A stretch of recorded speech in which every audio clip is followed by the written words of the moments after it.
Back in March, I made a YouTube video saying that Bitcoiners should endorse Donald Trump. And after his speech at the Libertarian Party's convention, it turns out that I was right.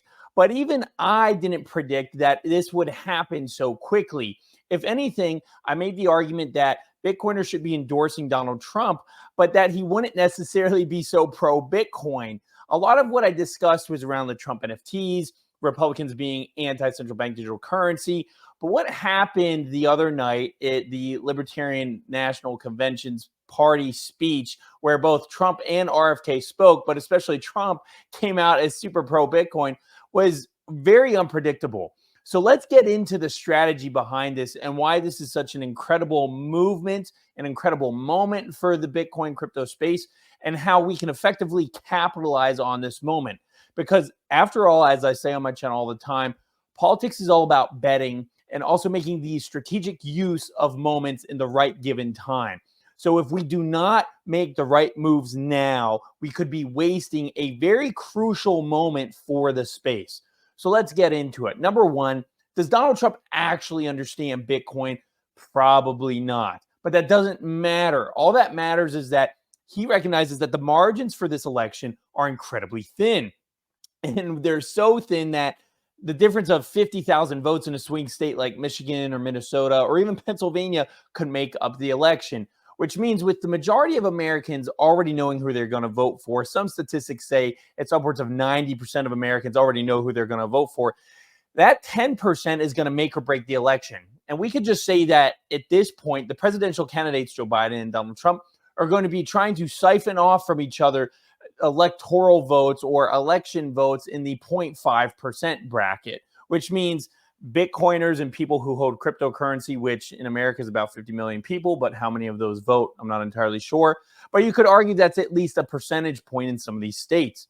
And that's why it's going to become a mainstream issue, because the margins are going to be so incredibly thin that they have to cater to every social group, every minority. And I don't mean just racial minorities. I mean simply minorities who aren't in the majority of public opinion. Crypto and Bitcoin are one of those. And so we've seen this saga actually unfold where first it all started with Trump's NFT event. You have someone in the crowd essentially saying, are you pro crypto, pro Bitcoin? And Donald Trump says yes. And the most important thing about the crypto kind of Bitcoin sphere isn't necessarily the money or the votes, which by the way are there, but it's actually the energy. And I've talked about mimetic momentum before, but mimetic momentum is one of the most powerful things that the Bitcoin community has, which is the ability to generate energy and generate memes through just natural organic discourse on places like X, on Reddit, on various other social media platforms, and essentially then broadcast that to the rest of society to the point where a lot of the mimetic momentum turns into normalcy. And that's incredibly important because now these ideas and these thoughts of Bitcoin and self-custody and support for Donald Trump all become synonymous. So energy is incredibly important. So the Donald Trump NFT event became a crucial watershed moment because then you had some bills going through Congress, like the FIT Act, which had a lot of people debating on whether it was good or whether it was bad. But essentially, Republicans in both the Senate and the House voted entirely for it, except for I think there were 3 Republicans in the House who didn't vote for it, as opposed to Democrats. Now, some Democrats voted for the bill, but just to be clear, Democrats were in the minority in voting for the bill. And the only reason these Democrats came out of the woodwork is because in the House side, they have realized that they are in a really tight position when it not only comes to funding, but votes, especially in these swing states. So if I remember correctly, I think you had about 71 Democrats in the House and about a dozen, I think it was about 12 in the Senate. It might have been more than that because I know there were a couple bills, so I could be confusing some of those bills.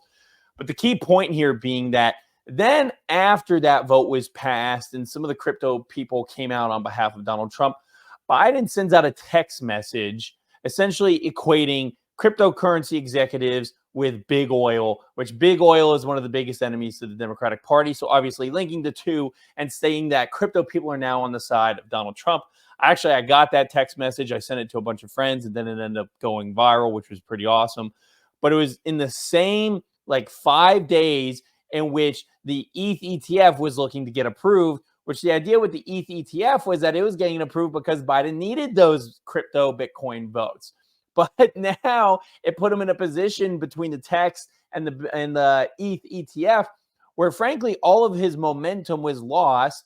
And now he's having to make up ground with the crypto Bitcoin sphere.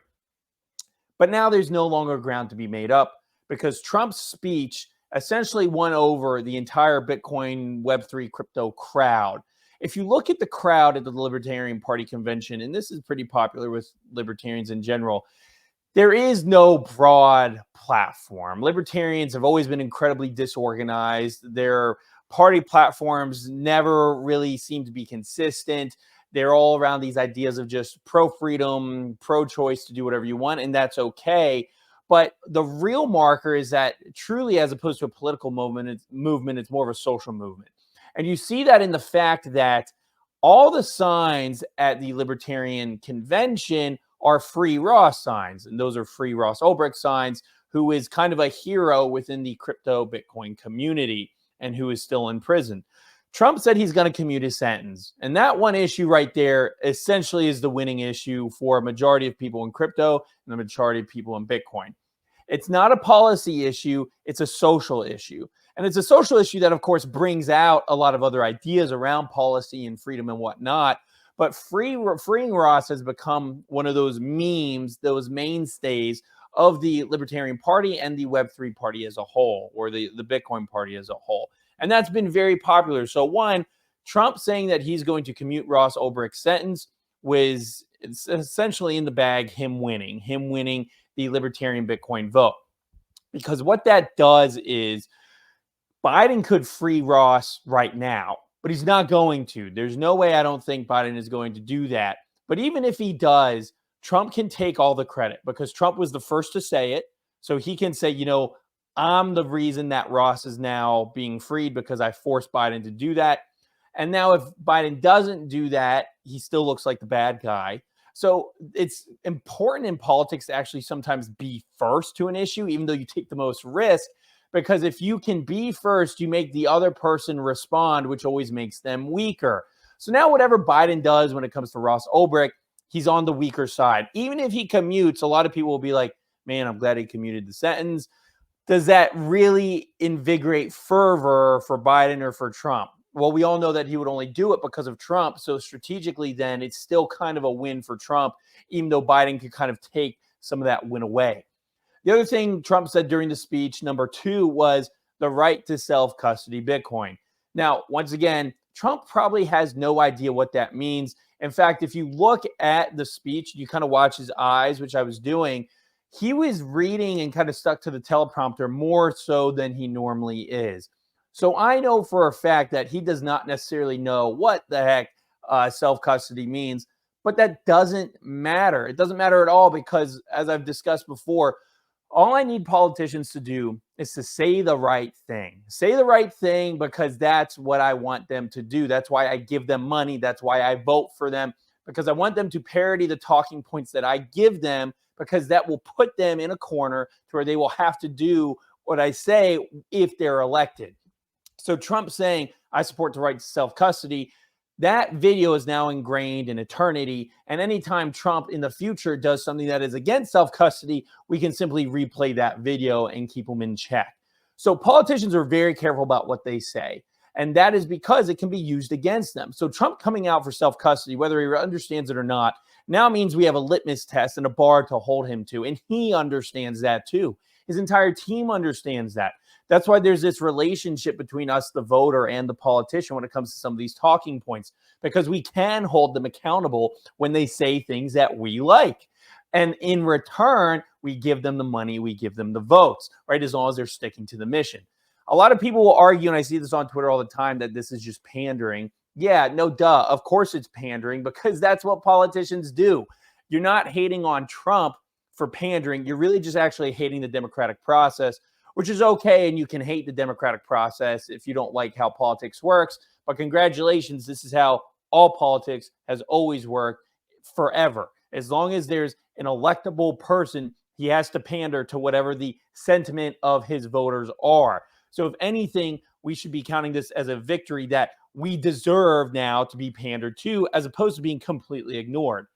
So as far as self-custody goes, I think that's a fantastic win. And once again, it kind of pigeonholes Biden, because now Biden, who continues to kind of pass a lot of Elizabeth Warren-esque policies, or tries to, against the Bitcoin world, now is put in a position where he has about 6 months to prove that he's in favor of self-custody, which he most likely won't do, which is all the evidence that a Bitcoin voter might need in order to dissuade them from actually wanting to vote for Biden. Number 3, he came out against Elizabeth Warren. Now, that was kind of in the same line of self-custody, but the fact that he's saying, I'm going to do a pro-crypto army, a pro-Bitcoin army, as opposed to Elizabeth Warren's anti-crypto army, once again, just a genius basic move. He already hates Elizabeth Warren, but we also hate Elizabeth Warren. And so now he's given us a reason to like him, just by the fact that he hates the same person that we do. And that's strategic, because she's been public enemy number 1. So how great is it to have a president, or a potential president, say, the one person who hates you, I'm going to neutralize. And that's really all we need. And these are all talking points, by the way. This isn't even going over the strategy that as soon as Trump's elected, he can literally replace whoever the chair of the SEC is. That as soon as Trump's elected, that the following year when Gensler's term is up, that we're going to be able to replace him with someone from Trump's party, which will hopefully be Bitcoin friendly. So the influence is there to be had. And we've discussed this now for quite some time, to the point where we're essentially winning. We've essentially, in my opinion, we've won the presidential victory. And what do I mean by that? We've conquered one of the mainstream presidential candidates, which is a pretty big deal. We could have never imagined that would happen in 2020. But now we have Donald Trump essentially becoming the pro-crypto, pro-Bitcoin presidential candidate. That is a victory. That's a huge victory, because now one of our issues that affects our livelihood is now a front and center issue that can't be ignored. That's a huge win. And to be honest, there's not much more you can do now besides the tough work, which is voting, knocking doors if you really want to support him, or giving him money. And those are kind of the big 3: is campaign support, actually voting for him, and then giving him money. And of course, you can do other things like hosting fundraisers, and those are kind of tertiary things that are important. But all in all, we can claim a huge victory in that we've become powerful enough to force a presidential candidate's hand. So now we look toward what? We look toward the Senate and the House. And the Senate is most likely going to go Republican, with Senate seats being up in Montana, most likely to go red, Ohio, most likely to go red. We're pretty safe in a lot of the other Republican states, but all we need is just a few more, like, for example, Pennsylvania could turn red depending on how Trump goes. Arizona, for example, could go red. So there's a lot of states in flux on the Senate side, but most likely the Senate is going to go Republican. The real key is, now that we have the momentum from Trump, if Bitcoiners are going to really optimize what we're going to do and how this is going to play out, we need to now turn the focus toward the House. There's about 36 House seats that are up for play that will determine who controls the House.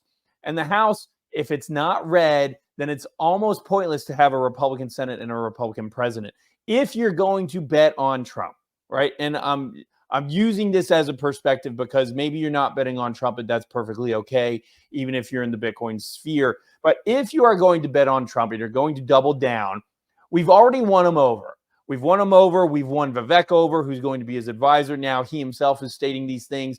We've gotten in his ear. We're going to give him money.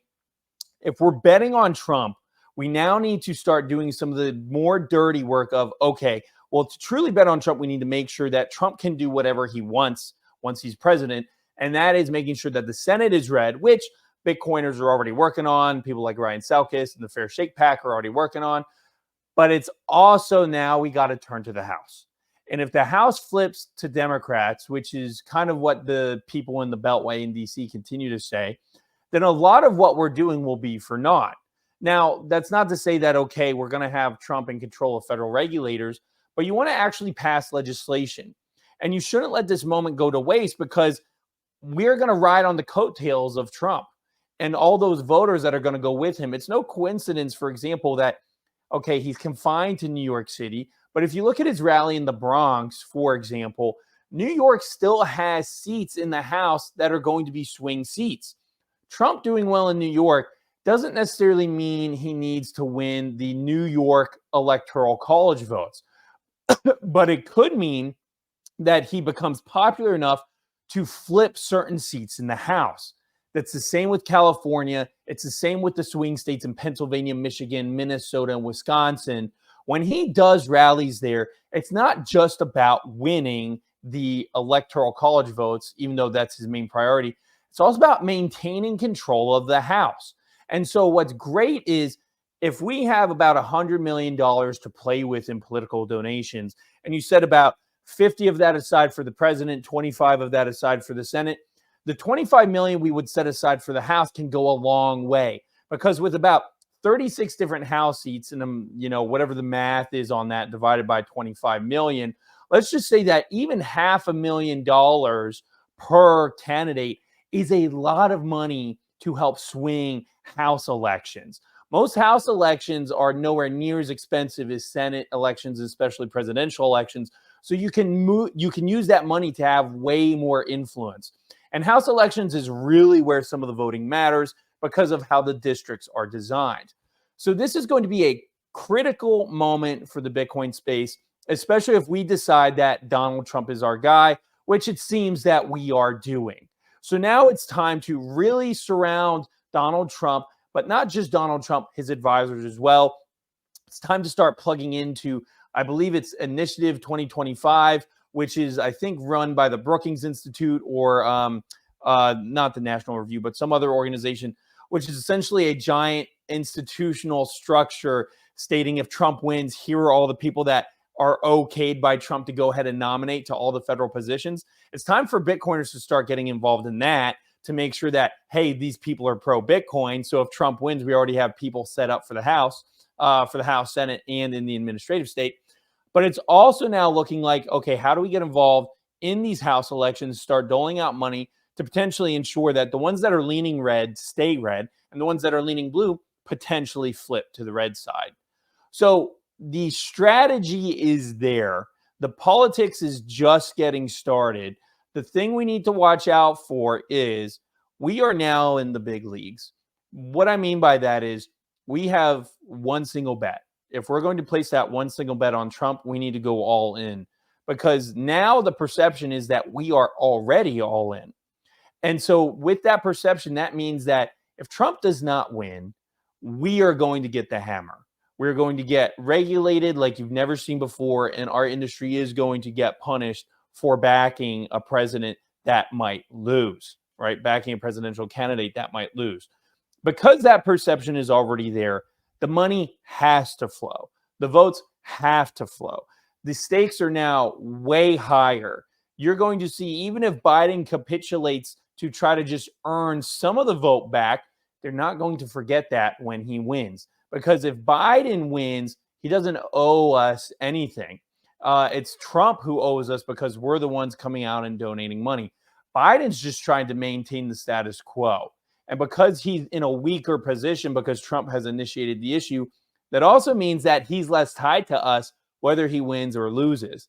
If he wins, it is not going to be good for the space. So we need to be very clear that if we're going to support Donald Trump, that we really know that we are going to be pushing forward with all of our effort, because now our industry is on the line and we cannot afford to be on the losing side of this battle and having people like Elizabeth Warren able to extract revenge on an industry that she already hates.